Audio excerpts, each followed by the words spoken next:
एक ऐसा लड़का जिसके लिए क्रिकेट सिर्फ एक खेल नहीं बल्कि उसकी पूरी दुनिया थी। लेकिन जब उसके सपनों के रास्ते में भ्रष्ट सिस्टम और ताकतवर लोग खड़े हो जाए तो क्या वह अपने लक्ष्य तक पहुंच पाएगा, और कैसे उसकी ज़िंदगी में प्यार, जुनून और संघर्ष एक साथ टकराते हैं।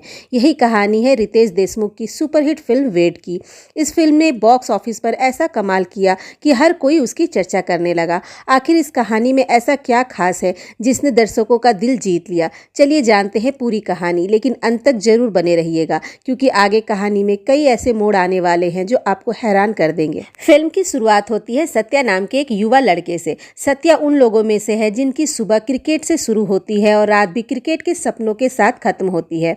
उसके लिए क्रिकेट सिर्फ एक शौक नहीं बल्कि जिंदगी का सबसे बड़ा मकसद है। जहां दूसरे लोग पढ़ाई, नौकरी या अपने करियर की चिंता करते हैं, वहीं सत्या का पूरा ध्यान सिर्फ अपने खेल पे रहता है। उसे पूरा यकीन है कि एक दिन वह क्रिकेट की दुनिया में अपना नाम जरूर बनाएगा। हालांकि टैलेंट की उसमें कोई कमी नहीं होती। मैदान पर उसका प्रदर्शन शानदार रहता है और उसकी बल्लेबाजी देखकर हर कोई प्रभावित हो जाता है। लेकिन कई बार सिर्फ हुनर होना भी काफ़ी नहीं होता, क्योंकि मौके भी उतने ही ज़रूरी होते हैं। सत्या का सपना है कि वह रेलवे टीम की तरफ से खेले और अपने करियर को एक नई पहचान दे। लेकिन उसके इस सपने के रास्ते में एक बहुत बड़ी समस्या खड़ी है। दरअसल रेलवे क्रिकेट के चयन और मैचों के आसपास कुछ ऐसे लोग सक्रिय हैं जो खेल को ईमानदारी से नहीं बल्कि अपने फायदे के लिए इस्तेमाल करते हैं। मैचों में फिक्सिंग और सिफारिशों का खेल चल रहा होता है, जिसके कारण असली प्रतिभा को आगे आने का मौका नहीं मिल पाता। और इन लोगों में सबसे ज्यादा प्रभावशाली और खतरनाक नाम है भास्कर का। भास्कर ऐसा व्यक्ति है जिसकी पहुंच काफी ऊपर तक है।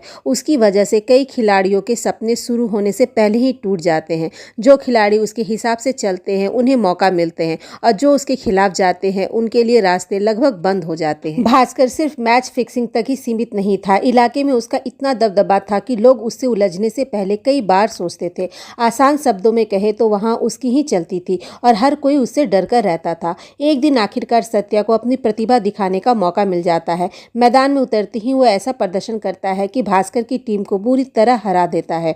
यही वो पल था जब सत्या भास्कर की आंखों में चुभने लगा। हार का अपमान भास्कर भूल नहीं पाता और तभी से उसके मन में सत्या के लिए दुश्मनी पैदा हो जाती है। इसी बीच कहानी एक नए मोड़ पे पहुंचती है। हम एक शादी के समारोह का दृश्य देखते हैं जहां सत्या काम कर रहा होता है। इसी फंक्शन में उसकी मुलाकात निशा नाम की एक खूबसूरत और समझदार लड़की से होती है। जैसे ही सत्या की नज़र निशा पे पड़ती है, वह उसे देखता ही रह जाता है। पहली मुलाकात में ही उसके दिल में निशा के लिए खास जगह बन जाती है। इसके बाद फिल्म में कई मज़ेदार और हल्के फुल्के पल देखने को मिलते हैं। कई गलतफहमियां पैदा होती हैं तो कभी ऐसी घटनाएं होती हैं जो दर्शकों के चेहरे पे मुस्कान ले आती हैं। इन सब के बीच सत्या लगातार निशा के करीब आने की कोशिश करता है। समय बीतने के साथ दोनों एक दूसरे को बेहतर तरीके से समझने लगते हैं। दोस्ती धीरे धीरे गहरी होती है और फिर यही रिश्ता प्यार में बदलने लगता है। अब सत्या की जिंदगी में क्रिकेट के साथ साथ निशा भी उसकी सबसे बड़ी खुशी बन चुकी होती है। लेकिन कहानी यहाँ आसान रहने वाली नहीं थी। एक दिन जब सत्या और निशा समय बिता रहे होते हैं, तभी अचानक भास्कर की नज़र उन दोनों पर पड़ जाती है। सत्या को देखकर उसके मन में पुरानी दुश्मनी फिर से जाग उठती है। लेकिन इस बार मामला सिर्फ बदले का नहीं था। दरअसल निशा को देखकर भास्कर भी उसकी तरफ आकर्षित हो जाता है। अब उसके पास सत्या को नुकसान पहुंचाने का एक और नया तरीका था।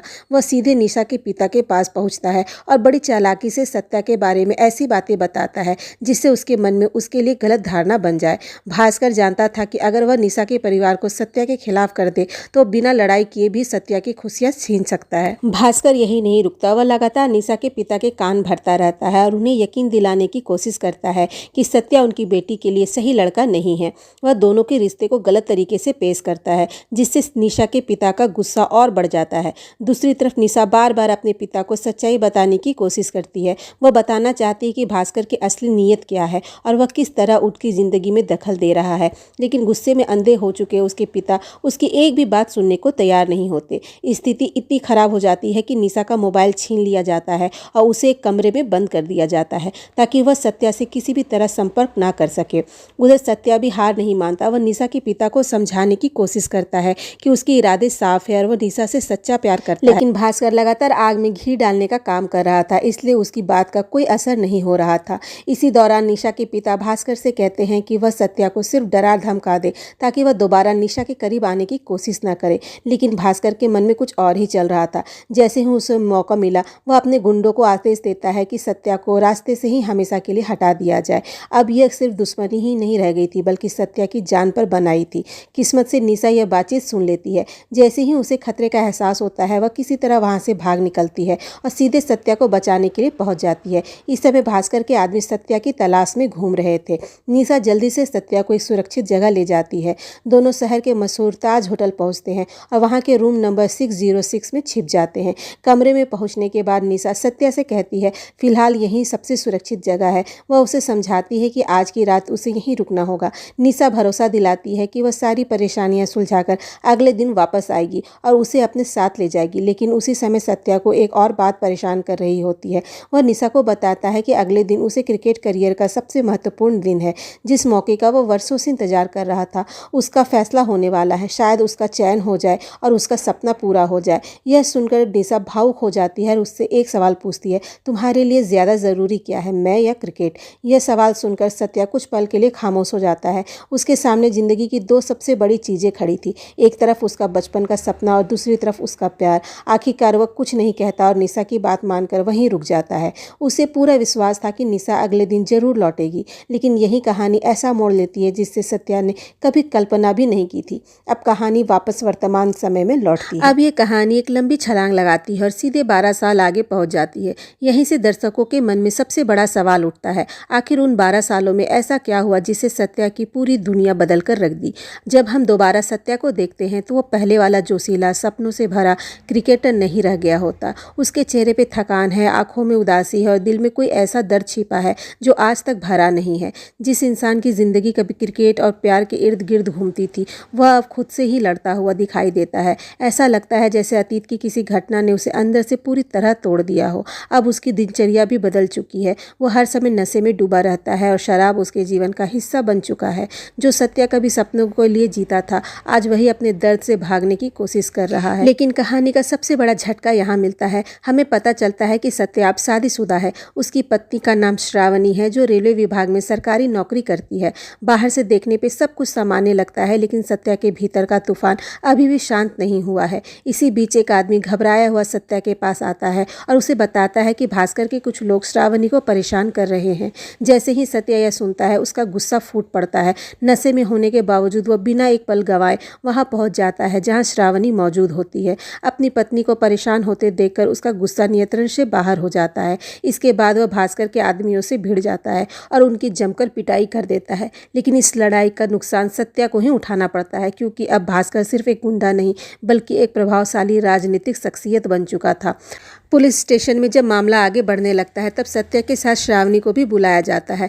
अधिकारियों का कहना होता है कि अगर वह शिकायत दर्ज करवाती है तो कानूनी प्रक्रिया के तहत सत्या को भी कुछ समय हिरासत में रहना पड़ सकता है। अपने पति को परेशानी में नहीं देखना चाहती थी श्रावणी, इसलिए तुरंत एक बड़ा फैसला लेती है। वह शिकायत वापस ले लेती है और इसी के साथ मामला वहीं शांत हो जाता है। इसके बाद सभी लोग अपने अपने घर लौट आते हैं। यहीं पर फिल्म एक और महत्वपूर्ण राज खोलती है। हमें पता चलता है कि श्रावणी मुरली अंकल की बेटी है, वही मुरली अंकल जिन्हें आज भी सत्या बिल्कुल पसंद नहीं है। उनके मन में सत्या के लिए नाराजगी और शिकायतें अभी भी बरकरार हैं। फिल्म बताती है कि सत्या और श्रावणी की शादी को करीब 7 साल हो चुके हैं, लेकिन हैरानी की बात यह है कि इतने साल बीत जाने के बाद भी सत्या ने श्रावणी को दिल से अपनी पत्नी के रूप में स्वीकार नहीं किया है। फिर भी श्रावणी कभी शिकायत नहीं करती। वह हर परिस्थिति में सत्या का साथ देती है, उसका ख्याल रखती है और उसकी हर ज़रूरत को अपनी जिम्मेदारी समझती है। सत्या के पिता भी यह सब देखकर परेशान रहते हैं। उन्हें लगता है कि श्रावणी जैसी अच्छी लड़की अपनी ज़िंदगी ऐसे इंसान के लिए बर्बाद कर रही है जो उसे वह सम्मान और प्यार नहीं दे पा रहा जिसकी वह हकदार है। लेकिन श्रावणी की सोच बिल्कुल अलग होती है। वह कहती है कि उसका प्यार किसी शर्त पर नहीं टिका है। वह सत्या की खुशी में ही अपनी खुशी ढूंढती है। अगर सत्या को उसे अपनाने में समय लग रहा है तो वह इंतजार करने के लिए तैयार है। अब श्रावणी की बात करें तो श्रावणी भी रेलवे ऑफिस में काम करती है। सत्या के घर के सामने ही उसका घर था और बचपन में वह सत्या के बॉल उसके घर में आई थी। तब पहली बार उसने सत्या को देखा था। तब से श्रावणी सत्या को पसंद करने लगी थी। कॉलेज में भी वो सत्या से बहुत प्यार करती थी, लेकिन तभी उसे पता चला कि सत्या निशा से प्यार करता है। ये देखकर श्रावणी को बहुत बुरा लगा, लेकिन जब निशा सत्या को छोड़कर चली गई तो सत्या पूरी तरह से शराब में डूब गया था। उसे किसी बात का कुछ भी ख्याल नहीं था। तब श्रावणी ने सत्या के पापा और सत्या का ख्याल रखा और सत्या की हालत देखकर श्रावणी ने डिसाइड किया कि वो सत्या से शादी करेगी। श्रावणी के पापा ने उसे रोकने की काफ़ी कोशिश की, लेकिन श्रावणी ने उनसे कहा कि अगर वो शादी करेगी तो सिर्फ सत्या से। इसके बाद मजबूरी में ही उन्हें श्रावणी और सत्या की शादी करवानी पड़ी। आज भी श्रावणी सत्या की हर ज़रूरत का ख्याल रखती है, जैसे कि कभी सत्या को पैसे चाहिए हो तो श्रावणी दे देती है। एक दिन जॉन भी सत्या से कहता है कि सत्या को अब अपना पास्ट भूलकर आगे बढ़ना होगा, ऐसे कब तक वो निशा के ख्यालों में रहेगा। तब सत्या कहता है कि वो चाहकर भी निशा को नहीं भूल पा रहा है। तभी वहाँ से भास्कर जा रहा होता है, वो उसे ताना मारता हुआ वहाँ से निकल जाता है। अब सत्या फैसला करता है कि वह अपनी ज़िंदगी को एक नई दिशा देगा। दरअसल उसके पुराने कोच काफ़ी समय से उसे दिल्ली बुला रहे थे।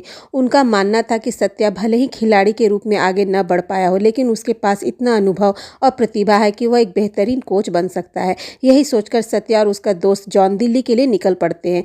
जब सत्या के पिता को यह बात पता चलती है तो उनका बेटा आखिरकार अपनी ज़िंदगी को फिर से पटरी पर लाने की कोशिश कर रहा है, तो उनकी खुशी का ठिकाना नहीं रहता। और श्रावणी, उसके लिए तो यह किसी सपने से कम नहीं था। वर्षों बाद पहली बार उसे लगा कि शायद सत्या अब अपने अतीत से बाहर निकलने की कोशिश कर रहा है। दिल्ली पहुंचने के बाद सत्या सीधे उस क्रिकेट कैंप में पहुंच जाता है जहां अंडर 14 खिलाड़ियों का चयन चल रहा होता है। यहीं उसकी मुलाकात होती है एक तेज तर्रार और जिद्दी लड़की खुशी से। खुशी में प्रतिभा तो बहुत होती है, लेकिन वह अनुशासन का उतना पालन नहीं करती। एक अभ्यास सत्र के दौरान उसकी कुछ हरकतें सत्या को बिल्कुल पसंद नहीं आती। नतीजा यह होता है कि सत्या गुस्से में उसे अब अगले मैच के लिए टीम से बाहर कर देता है। यह फैसला खुशी को बिल्कुल पसंद नहीं आता। गुस्से में वह अपने नाना जी को बुला लेती है ताकि वे आकर इस मामले को संभाले, लेकिन अगले ही पल ऐसा मोड़ आता है कि जिसकी किसी ने उम्मीद नहीं की थी, क्योंकि खुशी के नाना कोई और नहीं बल्कि मिस्टर कुमार होते हैं, यानी निशा के पिता। जैसे ही सत्या उसकी तरफ देखता है, उसके पुराने जख्म फिर से हरे हो जाते हैं। वहीं मिस्टर कुमार भी सत्या को देखकर हैरान रह जाते हैं। दोनों के बीच वर्षों का दर्द, गुस्सा और अधूरे सवाल खड़े थे। कुछ समय बाद मिस्टर कुमार सत्या को वह सच्चाई बताते हैं जिसका जवाब वह पिछले 12 सालों से ढूंढ रहा था। वह बताते हैं कि जिस रात निशा उसे होटल में छोड़कर गई थी, उसी रात वे निशा को अपने साथ लेकर दिल्ली चले गए थे। उन्होंने जानबूझकर निशा से झूठ कहा कि भास्कर के लोगों ने सत्या को मार डाला है। यह खबर सुनकर निशा पूरी तरह टूट गई थी। जिस इंसान के लिए वह सब कुछ छोड़ने को तैयार थी, उसके बारे में ऐसी बात सुनकर वह गहरे सदमे में चली गई। समय बीतता गया, लेकिन वह उस दर्द से पूरी तरह उबर नहीं पाई। बाद में परिवार के दबाव में उसकी शादी कुणाल नाम के एक व्यक्ति से करा दी गई, लेकिन इस घटना के बाद निशा ने अपने पिता से लगभग सारे रिश्ते खत्म कर दिए थे। कुछ साल बाद निशा की जिंदगी में एक नई रोशनी आई। उसकी बेटी खुशी का जन्म हुआ। खुशी के आने के बाद निशा फिर से मुस्कुराने लगी। उसने अपने सारे सपने अपनी बेटी में देखने शुरू कर दिए। वह चाहती थी कि एक दिन खुशी क्रिकेट की दुनिया में बड़ा नाम कमाए, लेकिन किस्मत को शायद कुछ और ही मंजूर था। एक दर्दनाक सड़क दुर्घटना में निशा और उसके पति कुणाल दोनों की मौत हो जाती है। उसी दिन से खुशी की जिंदगी भी बदल जाती है। अब उसके पास सिर्फ उसके नाना मिस्टर कुमार ही बचे थे। बाहरी तौर पर खुशी मजबूत दिखती है, लेकिन उसके अंदर अकेलापन और गुस्सा भरा हुआ है। शायद यही वजह है कि वह कई बार जिद्दी और बागी व्यवहार करती है। मिस्टर कुमार सत्या से कहते हैं कि खुशी के अंदर एक बेहतरीन क्रिकेटर बनने की पूरी क्षमता है, उसे बस सही दिशा दिखाने की जरूरत है। यह बात सुनकर सत्या एक बड़ा फैसला करता है। वह ठान लेता है कि भले ही निशा अब इस दुनिया में नहीं है, लेकिन उसका सपना अधूरा नहीं रहेगा। वह खुशी को ऐसा खिलाड़ी बनाएगा जिस पर निशा को गर्व होता। सत्या मिस्टर कुमार से कहता है कि आने वाले टूर्नामेंट काफ़ी महत्वपूर्ण है और खुशी को अभी बहुत मेहनत करने की ज़रूरत है, इसलिए कुछ समय तक उसका साथ रहना और लगातार ट्रेनिंग लेना ज़रूरी होगा। मिस्टर कुमार भी इस बात से सहमत हो जाते हैं और खुशी को सत्या के साथ भेज देते हैं। हालांकि खुशी इस फैसले से बिल्कुल खुश नहीं होती। उसे लगता है कि सत्या ज़रूरत से ज़्यादा सख्त है और हर समय उसे नियमों में बांध कर रखना चाहता है, लेकिन उसके पास कोई दूसरा विकल्प भी नहीं था, इसलिए वह अपने अनमने मन से सत्या के साथ चली जाती है। जब सत्या अपने घर खुशी को लेकर पहुंचता है तो उससे सबसे ज़्यादा हैरानी उसके पिता को होती है। जैसे ही उन्हें पता चलता है कि यह निशा की बेटी है, उनका गुस्सा फूट पड़ता है। वह सत्या से सवाल करते हैं कि इतने सालों बाद फिर से अतीत को अपनी ज़िंदगी में लाने की क्या ज़रूरत थी। उनकी सबसे बड़ी चिंता श्रावणी को लेकर होती है। उन्हें लगता है कि अगर श्रावणी को इस बारे में पता चला तो उसे बहुत दुख होगा। इसी वजह से वह शुरुआत में श्रावणी से सच्चाई छिपाने की कोशिश करते हैं और बताते हैं कि खुशी किसी दूसरे परिवार की बच्ची है, लेकिन तभी एक और भावुक सच सामने आता है। श्रावणी शांत होकर कहती है कि उसे पहले से ही सब कुछ पता है और सबसे हैरानी की बात यह होती है कि उसे इस बात से कोई शिकायत भी नहीं है। वह जानती है कि सत्या यह सब कुछ किसी पुराने रिश्ते को वापस पाने के लिए नहीं कर रहा, बल्कि एक अधूरे सपने को पूरा करने के लिए कर रहा है। यही वजह है कि वह खुशी को खुले दिल से स्वागत करती है। धीरे धीरे खुशी और श्रावणी के बीच एक बेहद प्यारा रिश्ता बन जाता है। दोनों एक दूसरे के करीब आने लगते हैं और घर का माहौल भी बदलने लगता है। अब तक जो सत्या हर समय शराब और अपने दर्द में डूबा रहता था, उसने भी बदलाव दिखने लगता है। उसकी जिंदगी को एक नया उद्देश्य मिल चुका था।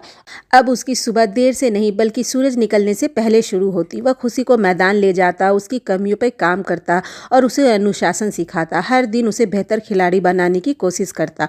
पहली बार ऐसा लगता है कि सत्या फिर से जीना सीख रहा है। उसकी आंखों में एक लक्ष्य दिखाई देता है और वह लक्ष्य था निशा का सपना पूरा करना। लेकिन भास्कर अभी भी चैन से बैठने वालों में से नहीं था। वह जब उसे पता चलता है कि खुशी दरअसल निशा की बेटी है और सत्या उसे ट्रेनिंग दे रहा है, तो वह इसे भी एक नए मौके की तरह देखता है। वह खुशी के मन में जहर घोलने की कोशिश करता है। भास्कर उसे तरह तरह की बातें बताता है और यकीन दिलाने की कोशिश करता है कि उसकी माँ की जिंदगी बर्बाद होने की वजह सत्या था। वह कहता है कि सत्या ने ही निशा का साथ छोड़ दिया था और इसी कारण उसकी जिंदगी दुखों से भर गई।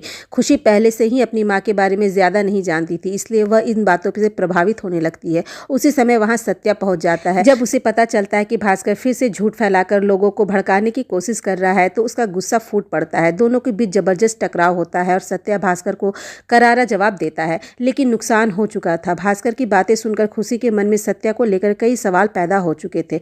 वह उससे नाराज हो जाती है और उसे गलत समझने लगती है। इसी बीच जॉन वहां पहुंचता है। वह समझ जाता है कि अगर अभी सच्चाई नहीं बताई गई तो खुशी हमेशा गलतफहमी में रहेगी। तब जॉन उसे पूरी कहानी बताता है। वह बताता है कि सत्या और निशा एक दूसरे से कितना प्यार करते थे, कैसे दोनों को एक झूठ और परिस्थितियों ने अलग कर दिया और कैसे सत्या ने सालों तक यह मानकर जिंदगी बिताई कि निशा उसे छोड़कर चली गई थी। खुशी को पहली बार अपनी माँ की पूरी कहानी पता चली थी। अब उसे एहसास होने लगता है कि जिस इंसान को दोषी समझ रही थी, असल में वह भी उतना ही टूटा हुआ था जितनी उसकी माँ। और यहीं से सत्या और खुशी के रिश्ते में एक नया मोड़ आता है। लेकिन इसी दौरान खुशी एक और बात नोटिस करती है। वह देखती है कि श्रावणी सत्या से कितनी मोहब्बत करती है। वह हर वक्त उसका ख्याल रखती है, उसकी हर ज़रूरत का ध्यान रखती है और बिना किसी शिकायत के उसके साथ खड़ी रहती है। इसके बावजूद सत्या उसे वह प्यार और अपनापन नहीं दे पाता जिसकी वह हकदार है। यह बात खुशी को अंदर तक परेशान करने लगती है। उसे लगता है कि जिस महिला ने सालों तक सत्या का साथ निभाया, वह कम से कम उसके सम्मान और प्यार की हकदार तो है।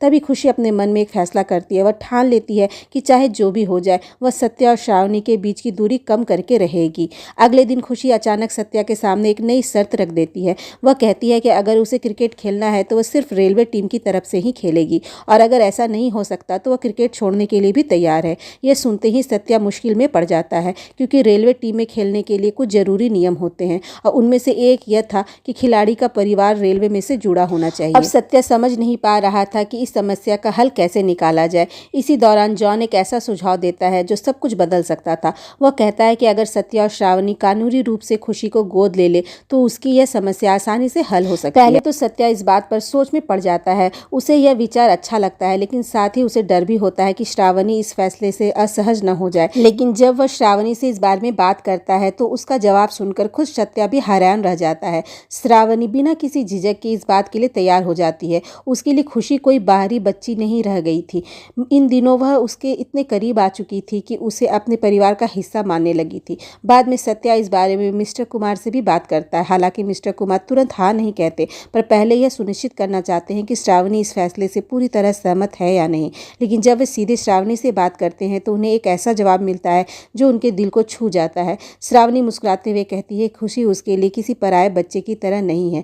वह उसे अपने परिवार का हिस्सा मानती है और अगर ज़रूरत पड़े तो उसे अपनी संतान की तरह अपनाने में भी उसे कोई परेशानी नहीं है। वह साफ कहती है कि खुशी की खुशी और उसका भविष्य ही सबसे ज़्यादा मायने रखता है। यह बात सुनकर मिस्टर कुमार भावुक हो जाते हैं। उन्हें एहसास होता है कि श्रावणी सिर्फ एक अच्छी पत्नी ही नहीं बल्कि एक बेहद बड़ी दिल वाली इंसान भी है। अब जब मिस्टर कुमार भी इस फैसले के लिए तैयार हो जाते हैं तब खुशी एक और शर्त रख देती है। उसका कहना था कि अगर सत्या और श्रावणी उसके माता पिता बनने वाले हैं तो सबसे पहले उन्हें सच में पति पत्नी की तरह जीना सीखना होगा। इसी वजह से वह मजाक मजाक में फैसला सुनाती है कि आज से श्रावणी अलग कमरे में नहीं बल्कि सत्या के कमरे में ही रहेगी। धीरे धीरे खुशी की इस मासूम कोशिश की असर भी दिखने लगती है। सत्या और श्रावणी पहले से ज्यादा समय साथ में बिताने लगते हैं। घर के सभी लोग यह बदलाव देखकर खुश थे। उधर खुशी की क्रिकेट ट्रेनिंग भी शानदार चल रही थी। सत्या पूरी मेहनत और लगन के साथ उसे तैयार कर रहा था। सबसे बड़ी बात यह थी कि अब सत्या पहले वाला इंसान नहीं रहा था। उसके व्यवहार में बदलाव साफ दिखाई देने लगा था। शराब और अतीत में डूबा रहने वाला सत्या अब अपने परिवार और खुशी के भविष्य पर ध्यान देने लगा था। कुछ समय बाद खुशी का एक महत्वपूर्ण मैच आता है। मैदान पर वह शानदार प्रदर्शन करती है और सबको प्रभावित कर देती है। उसकी सफलता देखकर श्रावणी की खुशी का ठिकाना नहीं रहता। भावुक होकर वह खुशी को गले लगा लेती है। यह दृश्य देखकर सत्या भी अंदर से भावुक हो जाता है। शायद पहली बार उसे एहसास हो रहा था कि परिवार की असली खुशी कैसी होती है। मैच के बाद सभी लोग साथ में घूमने निकलते हैं और लंबे समय बाद कुछ खुशनुमा पल बिताते हैं। लेकिन लौटते वक्त अचानक सत्या की नज़र उसी ताज होटल पर पड़ती है जहाँ सालों पहले उसकी ज़िंदगी बदल गई थी। अनजाने में उसके कदम फिर से उसी पुराने रूम की तरफ बढ़ने लगते हैं। दूर खड़ी श्रावणी यह सब देख लेती है। उसे लगता है कि इतने साल बीत जाने के बाद भी सत्या का दिल आज तक निशा की यादों से अटका हुआ है। उसे महसूस होता है कि शायद वह सत्या की ज़िंदगी में कभी अपनी जगह नहीं बना पाएगी। यही सोचकर उसका दिल टूट जाता है। इसी दर्द में वह आखिरकार अपना ट्रांसफ़र ऑर्डर स्वीकार कर लेती है। अब वह नागपुर जाने का फैसला कर चुकी थी। घर के सभी लोग उसे रोकने की कोशिश करते हैं, लेकिन इस बार श्रावणी अपना निर्णय बदलने के लिए तैयार नहीं होती। आखिरकार विदाई का समय आ जाता है। सत्या उसे रेलवे स्टेशन छोड़ने जाता है। रास्ते भर उसके मन में कई सवाल चल रहे होते हैं। स्टेशन पर पहुंचकर वह श्रावणी से पूछता है कि जब उसने पहले ट्रांसफ़र लेने से मना कर दिया था तो अब अचानक ऐसा क्या बदल गया। तब श्रावणी अपनी दिल की बात कहती है। वह कहती है कि पिछले कुछ दिनों से जो कुछ भी हो रहा था वो सब बाहर से तो बहुत खूबसूरत लग रहा था, लेकिन अंदर से अधूरा था। वे दोनों एक परफेक्ट कपल बनने की कोशिश कर रहे थे, लेकिन सच तो ये है कि उनके भी अब भी एक अनकही दूरी मौजूद थी। श्रावणी कहती है कि वह झूठी उम्मीदों के सहारे और नहीं जी सकती। यह सुनकर सत्या आखिरकार अपने दिल की बात कह देता है। वह बताता है कि वह होटल के उस कमरे में निशा को याद करने नहीं गया था, बल्कि अपनी पुरानी यादों को हमेशा के लिए वहीं छोड़ने गया था। सत्या स्वीकार करता है कि उसने हमेशा अपनी मनमर्जी की, हमेशा वही किया जो उसे सही लगा, लेकिन एक बात पर उसे हमेशा भरोसा था, श्रावणी कभी उसका साथ नहीं छोड़ेगी। वह कहता है कि शायद वह बहुत पहले ही श्रावणी से प्यार करता था, लेकिन उसे खुद कभी इस बात का एहसास नहीं हुआ।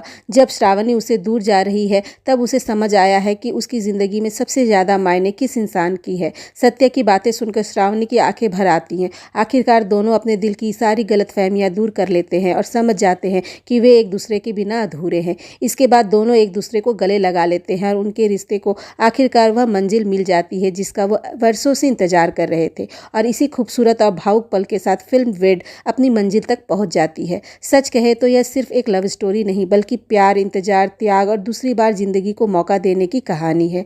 अगर आपको इस फिल्म की कहानी और हमारा यह एक्सप्लेनेशन पसंद आया हो तो वीडियो को लाइक ज़रूर करें, कमेंट करें, अपनी राय बताएं और ऐसी ही शानदार मूवी एक्सप्लेनेशन देखने के लिए चैनल को सब्सक्राइब करना बिल्कुल ना भूलें। मिलते हैं अगली वीडियो में। धन्यवाद।